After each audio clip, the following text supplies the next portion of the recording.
Welcome to 24 Wheelers. Today we're installing the Front Runner roof rack on the Jeep JK. I'm going to walk you through a few of my steps and just show you my overall impressions. So thanks for joining me. Let's get to it.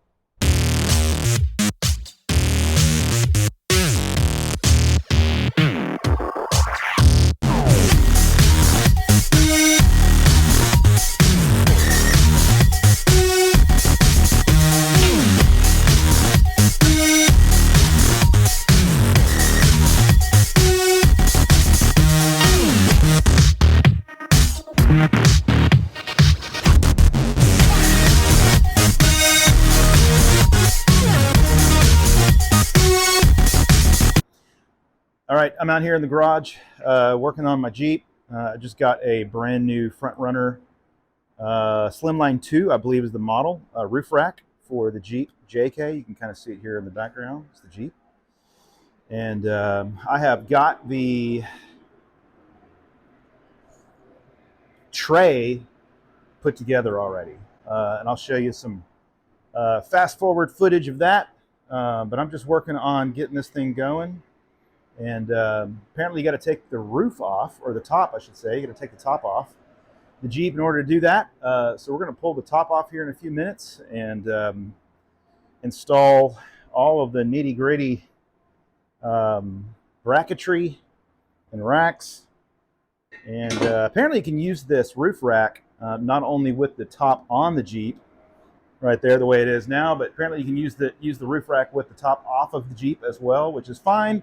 I'm not really a top off the Jeep kind of person, but that's all right. I did get this smaller Slimline. You can see the rack there. I did get the smaller Slimline. It's got a smaller profile. Not only its height off the Jeep, which is great because I've got a 2 or 3 inch lift. Honestly, I don't know what size lift it is because I bought it this way, and I think it's a 3 inch, but it might be a 2 inch.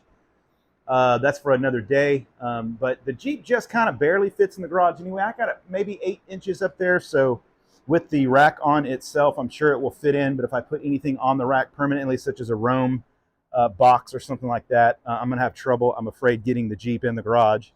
So that's all right. Anyway, it's slim not only in height, but it's also slim in its depth for on the top. So this will enable me to still use the Freedom Tops. That is something that I do with my Jeep. I don't take the top off so much. But I do take the Freedom Tops off, not on days like today when it's raining, but I do take the Freedom Tops off on occasion on a nice day and that sort of thing. So we'll continue plugging away. All right, so really one of the first steps in getting this bad boy installed is these brackets right here that you see. These are the brackets that fit inside. They go around the roll cage. There's 8 nuts that go on this clamp, so those secure to the roll bar, and then you've got 4 bolts that come through, actually come through the top. You got to drill obviously holes in the top, and these 4 bolts, there's 2 here and there's 2 up front. You probably can't see because of I've already put it back together, and the speaker box is sort of in the way, that sort of thing. Let me just start off by saying the instructions that 4Runner provides are absolute crap. I mean, I've really probably never seen worse instructions. However, saving grace, customer service at 4Runner, top notch. I called those the install guys probably not less than 6 or 7 times last night when I was putting this thing in, trying to figure out how to do it. And even they said that their instructions suck. So 4Runner, do something about that. But otherwise, I'm really actually happy with how this turned out. Surprisingly, I was thinking it wasn't going to fit because of this thing. Now, what I will tell you, if you're going to install one of these, and I think this would probably apply to a 4-door JK just as much as a 2-door JK, but I can only obviously speak towards the 2-door JK because that's what this is. Basically, what you want to do in order to mark these holes from the underneath, you got to put this bracket on, but put it on pretty loose. I mean, it needs to be able to move around.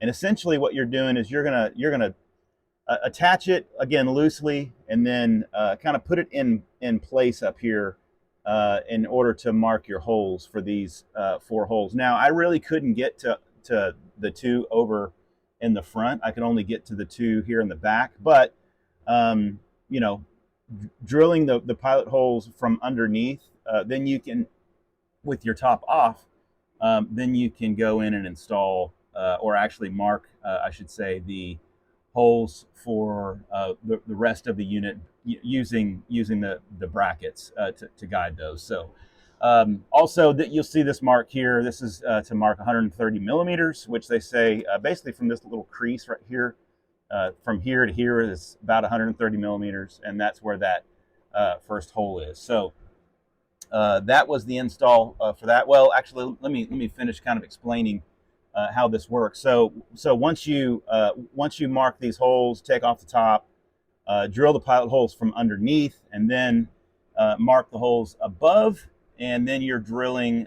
They say 22 millimeters. 22 millimeter hole bit is what you need for this. I don't have a 22 millimeter hole bit. Most of my drill bits are SAE, not metric. So actually, all of my drill bits are SAE, not metric. But 3/4 of an inch hole bit will work. It's pretty darn close. I think it's like 19.5 millimeters or something like that. So it's really, really close, and actually it does fit. And the spacers that are in here, you can't see them because they're kind of inside the bracket, so to speak. They're super tight with that 3/4 bit, which I wanted it to be tight. I did not want it to be loose. So essentially, once you get those holes drilled, you put the top back on. You get your top bracket kind of in place. The way I did it, I don't know if it's the best way to do it, but I had the top bracket already loosely affixed to the tray. So I put the entire unit up there, and then just kind of lined up the holes and tighten these 4 bolts, and then come back in and tighten these 8 bolts. This is kind of the final step, really. Of course, the final step, I guess, is putting your speaker bar back on. You do have to take that off. And then this little thing just kind of zips up to this point. And it doesn't zip all the way down the roll bar like it used to, obviously, because this bracket's in the way. But with the speaker bar there, I mean, it keeps it tucked in, so I'm not too concerned about that. Okay, now we're looking at the brackets from the exterior. I showed you the brackets from the interior here a second ago, and now you can see how this attaches to that bracket through the roof, essentially. So this being the top bracket, you can see underneath there's these 4 foamy, I'll call them washers. And inside those foamy washers is where those aluminum, I think it's aluminum, some sort of metal, I'm pretty sure it's aluminum, spacers go in. That's what you got to drill, the 22 millimeter, and I use 3/4 of an inch. So those go in the middle of that. So essentially what's happening is this bracket is setting on the spacers, which is setting on the inside bracket. So it's really not putting any weight at all on the top itself. So you can see the tray up there. This is, of course, I still have it in my garage.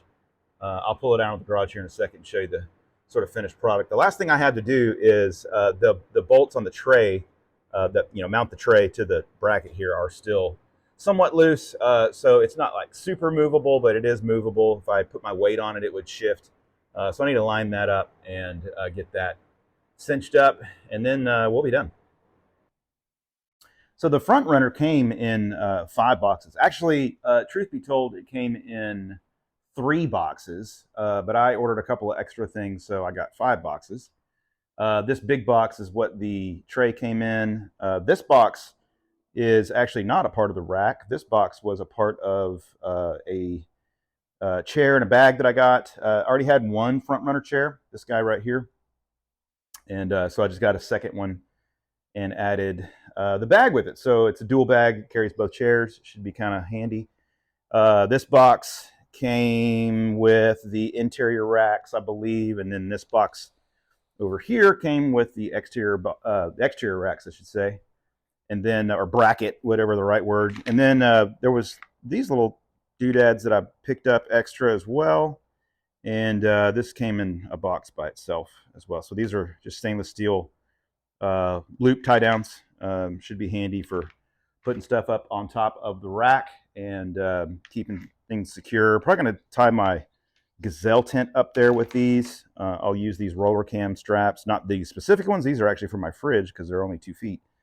But I've got some longer loop end roller cam wraps that we'll use, or roller cam straps, I should say, that we'll use with that. So this thing is just about finished. All right, I'm all done. It was exhausting, tiring, somewhat difficult, probably more difficult than it needed to be. Yeah, we'll call that user error, not sure. But I got my cigar, so that means I'm finished, and we can see the finished product there. Pretty happy with the way, there we go, pretty happy with the way this thing turned out. It looks really nice. Of course, the Jeep is awesome already, and it makes it look just that much better. But hey, it's not just looks that we're shooting for with the roof rack. It's also utilitarianism and functionality, and just the ability to get out there and have some trips and some adventures and enjoy not being inside. So that's about it for me today. Thanks for watching, and whether on the trail or on the road, I'll see you out there.